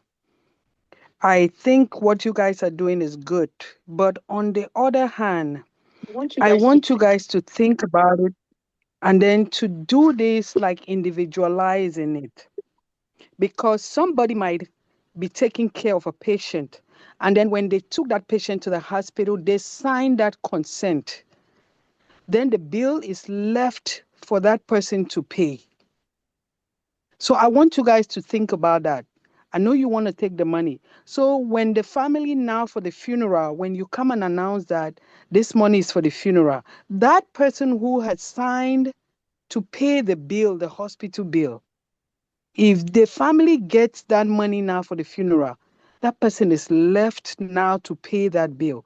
Can you people just look into that and then do it individualizing so that if somebody brings a situation and say, I signed this for the hospital and I have to pay this bill, can you guys put that into consideration so that that bill can be paid so that it's not left for that person because that messes that person's credit. That person is left with this bill. And then the family now will not even help because they're going to say, and I'm saying this for real because it has happened to somebody that I know. That person is going to, the family is going to say, well, we didn't sign it, you pay. So please, that's all I just want to add that when you guys go back and then think about it. So in a situation like that, please, can you people consider, even if you guys have to go to the hospital and make the payment, but just give that chance to the person who signed so that that person is not left back with that bill. So that's my contribution. Because it's still for funeral. It's still for funeral. The person died. Yes, I think one of the things that we had actually not fully addressed is that the person that Madame Florence just mentioned most likely will be on the death certificate. Yep. And we do not pay funeral check to somebody else when somebody else is mentioned in the death certificate. So that is one of the things that we have in consideration. So that that person who has that hospital bill to pay will be negotiating. If that person is not going to be the beneficiary, that person must be present before the check is handed over to whoever is the beneficiary. You know, one of the things that somebody has mentioned, I think that is actually captured in the one of the chat, is the fact that coordinators should take their role seriously. I know some groups that have asked members to provide information about their beneficiary. That is a good thing. That is a good practice. LECDALIFE cannot store that kind of information, but beneficiaries can be stored in the private database of the coordinator.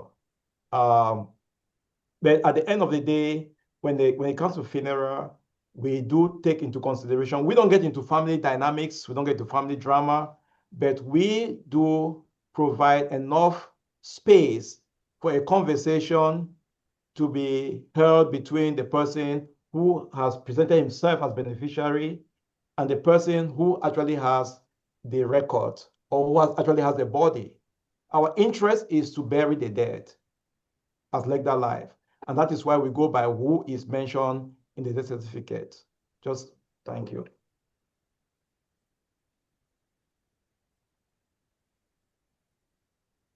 LECDALIFE is not at risk, as some people have said it. Kemami said that Saji is doing the same thing. LECDALIFE is going to make sure that LECDALIFE is facilitating the burial of its members. That's why Madam, LECDALIFE was created. So Barrister Fondungale have also outlined the... Madam Coordinator, can I talk, please? No, please, I'm speaking. You can talk after I finish, please. Okay, thank you. Yeah. LECDALIFE has a legal counsel, to Barrister Fondungale. Saji and all other programs are doing similar things. It is really, really baffling for our community. And I'm talking about this very passionately because people call me the mother of LECDALIFE. This program was created from inception with myself and Chief Dr. Fomeche, Barrister Fondungale, original LECDALIFE administrators, Mafo Akembin. So we take this program, Dr. Nkembela, we take this program very seriously. If we see that there's a loophole within the program itself, we will do whatever it takes to strengthen the program, to continue to strengthen the program. We're doing that for the benefit of our community. We have had too many phone calls coming in to us administrators with some of these shortcomings that we are seeing within the community, which is defeating the purpose of LECDALIFE. So we started with this conversation, and the CEO asked us to keep an open mind with the conversation and to make sure that we are able to receive and have a discussion that will, for one purpose, strengthen the organization. Mr. iPhone, I think, Asaba, you can go ahead and speak. CEO will speak, and then we can conclude for the night. It's almost 10 o'clock. Okay, ma'am, thank you for giving me the floor. Let me use this opportunity to salute everybody and to thank you people for the wonderful job that you guys are doing. I am the coordinator of AGDA. So I think we've been talking about, I've listened people talk about this issue of 20%. Let me just tip in my own thought. I think you guys are nice enough to even talk of this 20%. I want to go with what Madame Therese said. Look, like the barrister said, this is a law, this is a contract that you come in, they give you a form, you sign, and you know that part of it is any death, there will be an announcement. It's so simple. It's so simple. There will be an announcement, and if there is no announcement, no benefit. Period. If you want to stay in, you stay in. If you don't want, you can go out. And you guys, as the administrator or the coordinator, the administrators of this group, you have to understand that there are people out there that don't even want this LECDALIFE to exist. And they will come out with different technique to make sure that they criticize it. I mean, not giving positive criticism, but just negative criticism. You have to stay on your foot. Don't listen, because LECDALIFE will not solve the family problem. You will not solve every family problem. Either the money is given to this person to pay this debt or this or that. 20% will still not solve the issue of sharing the money. So the issue is you go give your announcement, you hand the check, and let them do what they want to do with it. That is why I said I should just tip in. Thank you for listening. Thank you. Yeah. Dr. Pao, in fact, just what the last speaker have just said, and many members have stated it. I think the question was matter of now saying, gathering from all what people have said, I think the question becomes now, do we now make sure the mandatory of that public presentation is there? If not there, nobody, you don't receive the check.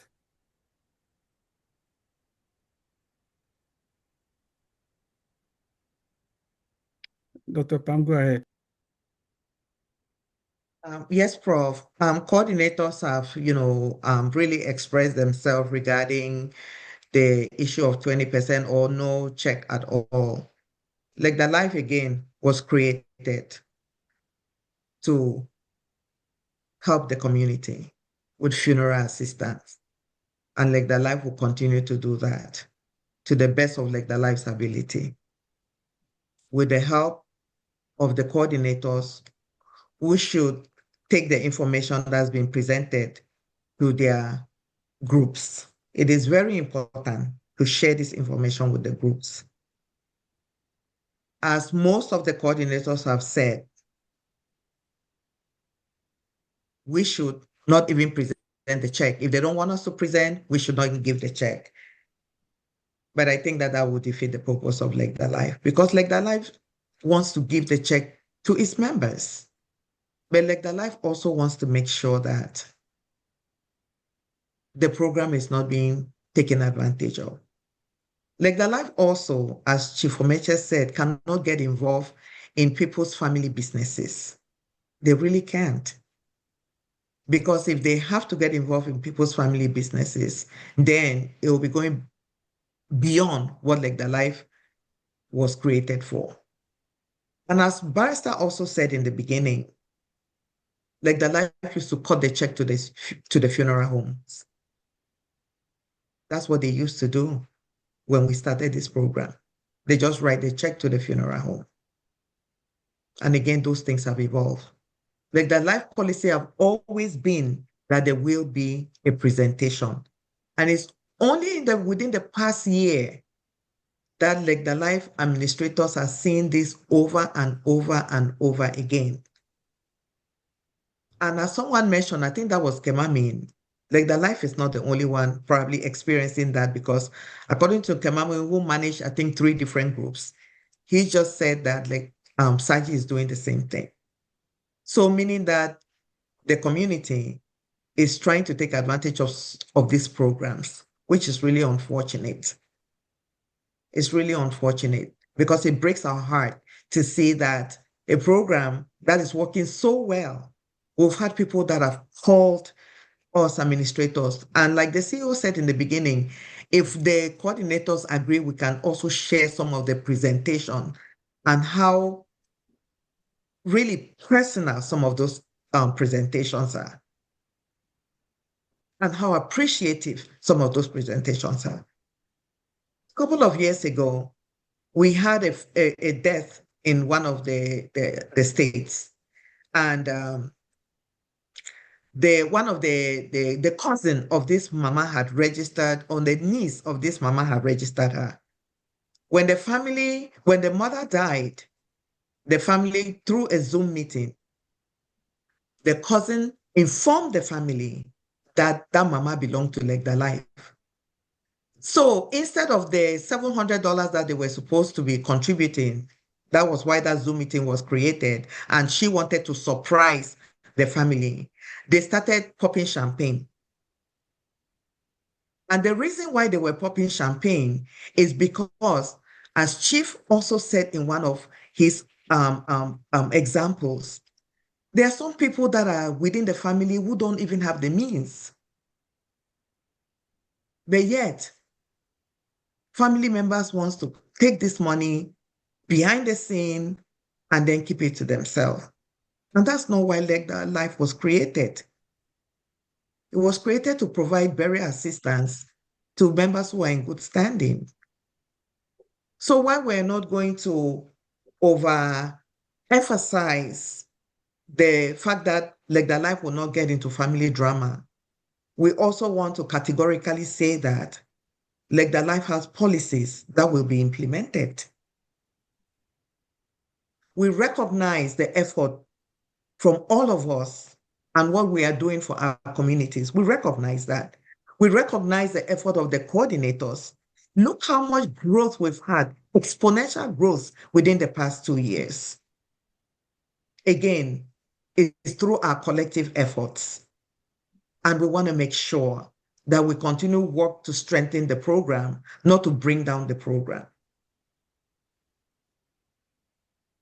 I have a hand, Alex's hand is up, and then the CEO is going to Dr. chime Pam, in. Yeah. before we Oh, get to I'm Alex, sorry, Barrister. no, real quick before we get to Alex, I'm seeing the Yes. overwhelming suggestion is that no presentation, no check. I think I want to call on everyone that maybe the administrators would take all of this information back and determine if we want to maintain the 20%, increase it, or no check. And then we'll circulate out to the folks out there. Because people have strong feelings about no check at all. Go ahead. Yeah, Barrister, there's one who even mentioned that we should take a poll. Okay. Yeah. All right, Alex, go ahead. All right, thank you very much. I just wanted to say the request whether there will be a document that you can circulate later on so that I can fully understand this 20% issue that I can explain to members of my group as clearly as possible.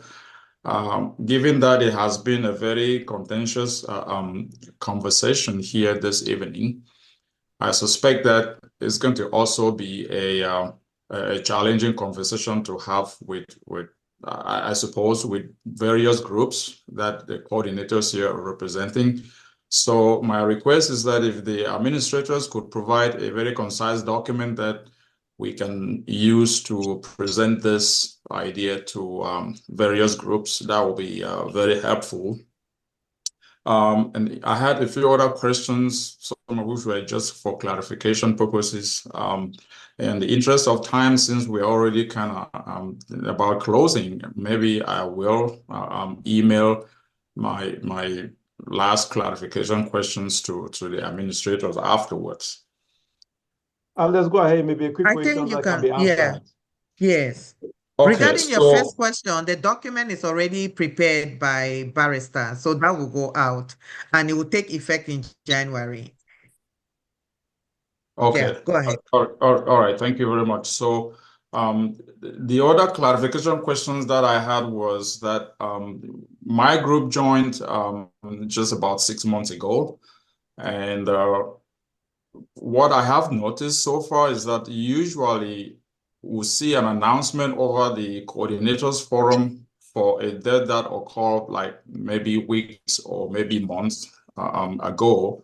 And so I wasn't sure why it took so long to be able to announce somebody's passing. And I don't know how much time passes before we are able to pay out a benefit to the beneficiary. That was the first question. My second other question was to see if there is a summary of the procedure for filing for a claim, and maybe a listing of the documents that are needed, at a time that if somebody passes, what you would need in order to file for a claim, what that process looks like. It's what I also would like to have some clarity on so that I can make that clear to members of my group. The reason I kind of wanted to do that is I wanted to be proactive, at least from my group standpoint. If I have some of this information with me ahead of time, as soon as somebody, unfortunately, is away from us, it will be easier for me to file that claim in a relatively short amount of time and make sure that the funds are there in time to ease the burden to the family as this is intended to be, and not have to take maybe weeks or perhaps months before they get the funds that they need to facilitate the program. So that's maybe what I kind of wanted to get some clarification at this Alex, time. I would like to welcome you to the group, and I want to apologize to new coordinators who joined us today, who may have had questions to ask, and may not have had the time to ask those questions. Your question is really point on. The first thing is that LECDALIFE does not collect money before paying to the family. We pay upfront to the family. So as soon as we get all the documents that are required, And those documents are contained in the flyer, which will be changing in 2026. So at the end of this month, you'll be getting 2026 flyer that will list all the documents that are required to claim benefits. As soon as those documents are received and they are vetted, that is when an announcement is made. The reason why most announcements come late is even a little bit early now because it takes a bit of time for you to have a death certificate. And LECDALIFE cannot announce death until we can verify that that person truly died. So when we receive a death certificate, that is the first document that will trigger the rest of the document. And then the family may take some time to agree on who will get the claim. So these are some of the things that will actually take some time. But as soon as all the documents are verified and everything is fine, we actually go ahead and then make the payment. We work with the family to schedule a date to come out. Usually our preferred date is the date of the funeral. And that is why we've had all this conversation. Wakekeeping. The date of the wakekeeping or the funeral, so that we present not just to the family that is going to benefit, but we present to the entire community. Somebody put it in chat, are we presenting to a beneficiary or we are presenting to the family? We are presenting it to the dead person on behalf of whoever is picking up that check. We don't have chop chair decision here. We go by the dead person, and we want to make sure that the check is getting to the right person. Our brother in Houston knows exactly this story, that somebody actually filed for claim and did not even attend the funeral. So our goal is to make sure that the check goes to the right person. And that is why we want to make sure that we are presenting this check in public so that everybody see that this person belongs to a group, they benefit from the conversation about LECDALIFE, and they also have a chance to make a decision as to how the check is going to be used for a funeral. Thank you very much. Yeah, this is Nkembele here. I just wanted to address something on the chat. I think a few people are coming up with a few things. I just want to address what Dr. Hillary put in. Normally, it would be nice for us, like this end of year meeting, for us to present our exact number, and then how many deaths and the contribution that may be needed. So I just wanted to say to all the coordinators that before the 31st of the year, because some people are still matriculating, that document will be provided for all the coordinators to know that this is how much all the adult members contributed. These are all the deaths that occurred, and this is the number of active members out of end of year. So that is an important thing that I just want to assure the coordinators that we'll provide that document to the coordinators forum. Thank you. Okay. Wednesday, your hand is up. Yes. Again, slightly my apologies. The discussion, that's not really what I intended to be. I thought I emphasized very well that the intent was a good one, and I was just asking whether something could be done. It's evident from this discussion, however, that overwhelmingly it's an all or nothing. If we want to be serious, that is what we should take away from this discussion. It was in no way trying to have a different agenda. I was genuinely asking myself, how did we arrive at 20? And can there be a genuine reason why somebody would want some privacy? However, when you are part of a group, I think you have to listen to people. Overwhelmingly, it's been said that an all or nothing approach is what we want as a group. And I think that if we leave this meeting today without agreeing, we would have wasted 2 hours on one topic and then leaving it again for another day, when it seems the voice is clear here that this is a very important issue that needs to be addressed, and that 20% is not sufficient to deal with the issue. If you don't want it public, then step out or stay in and you get the public. Thank you. Thank you. Chief. Yes, we rationalize a lot, and I just really want to thank everybody. This has really been a very fruitful discussion. Look, everything that we've done in LECDALIFE since the initial policy that was put forward has been to take care of our members. And that is why we want to have this honest conversation so that we start applying and enforcing some of our regulations beginning the new year.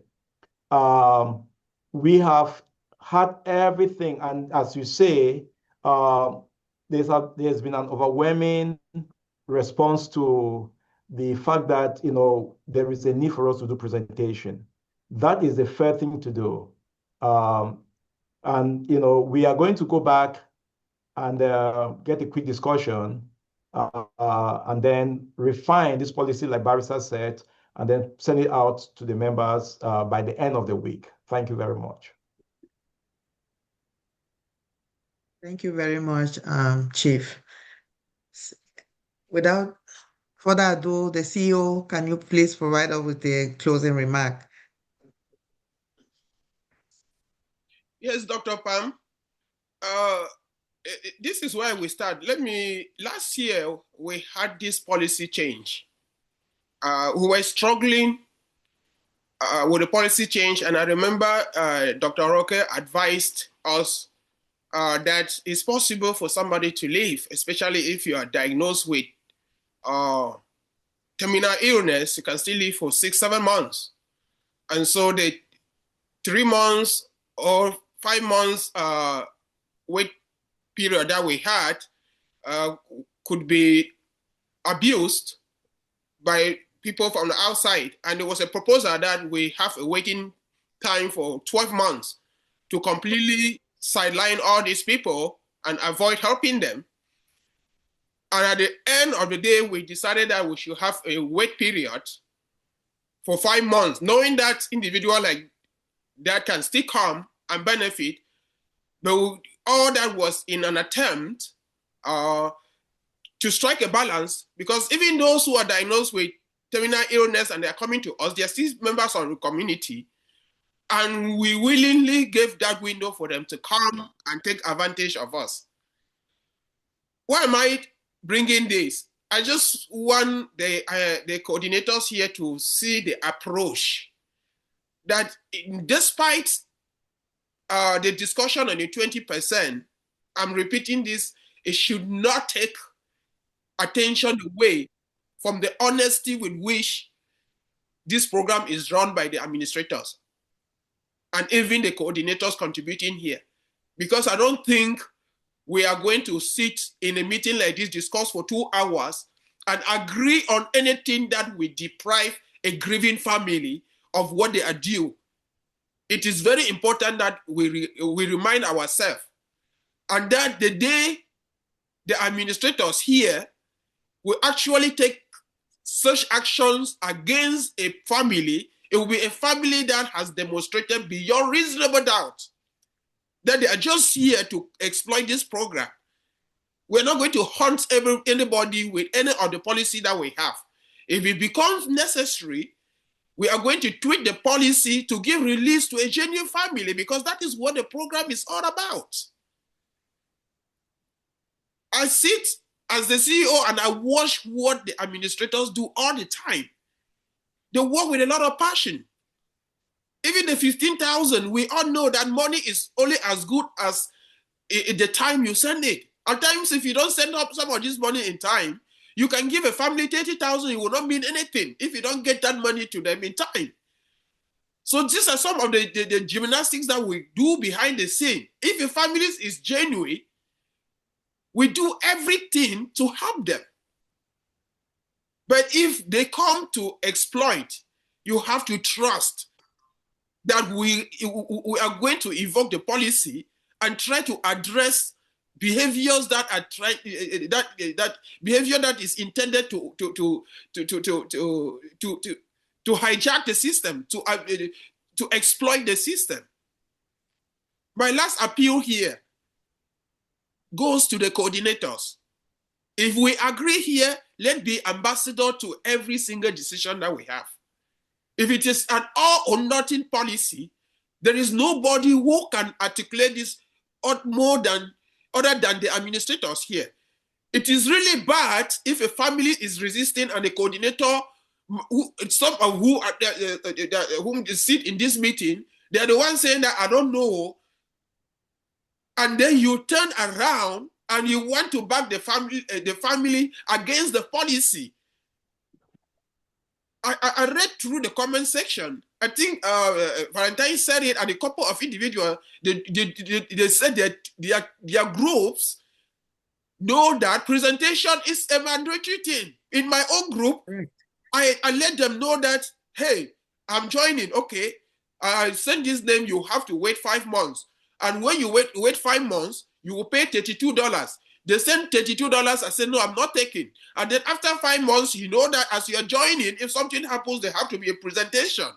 And we discuss that at the level of the group. If you are not okay, don't join my group, because if something happens, I'm not going to have this conversation between you and the LECDALIFE. So a lot of these things that we are discussing here can be handled at the level of the group, and you take time to tell them that this is LECDALIFE policy. If we do that assignment at the level of the group we are coordinating, discussions that we are having here will not take us up to 30 minutes to talk about 20%. And that will not even be a problem. And it will be a no presentation, no check, and we'll be able to enforce that policy without any problem if we just take care of our group and pass the message accordingly. Last but not the least, I want to thank you all. This program is strong because of conversations like this. No idea mentioned here has been a bad one. You know, it helped us to grow the program. It helped us to fine-tune. Even those who have a contrary opinion, they have it because they are looking at it from another angle. And that is what makes LECDALIFE unique, because we listen to people. And after this, the administrators, they are going to go back, and even the ideas that we end up not taking, they are going to help us strengthen this program. Again, thank you so much, Dr. Pam and the administrators. Thank you so much, coordinators. They listen, Dr. Pam, I would really want to plead that some of the things that I ask here, especially our statistics before the end of the year, it is important that we make that information open to the coordinators for transparency and accountability purposes. We have all worked so hard to grow this program. I think the last payment for 15,000, it was $4 something. There was 7,000 that it was $2 something. It is important that we really support this growth we're talking about with numbers by sharing these statistics to our coordinators for them to see in real time how hard we have all worked. Again, thank you so much. The meeting has been longer than all we all expected, but I think we have all come out with something to smile. 20% has been a headache, but I'm hoping that the headache ends after this meeting. We'll never talk about it. All the resistance will stop because the coordinators, they have listened. Those who are not part of this meeting and they will listen to the recordings, they will hear the heat, the heat from the 20%, and they will transmit that to their group. I will not have to cut any money because we did not say 15,000 from the day we were conceiving this program with the intention of taking anything off for any reason. Again, thank you so much. Thank you so much. Thank you, everyone. Thank you. Thank you so much. Yeah, we'll circle back in. Yeah, thank you, thank you, thank you. Happy holidays to everyone. Yeah, Thank administrators, please stay on. Thanks. Thank everybody. Thank you.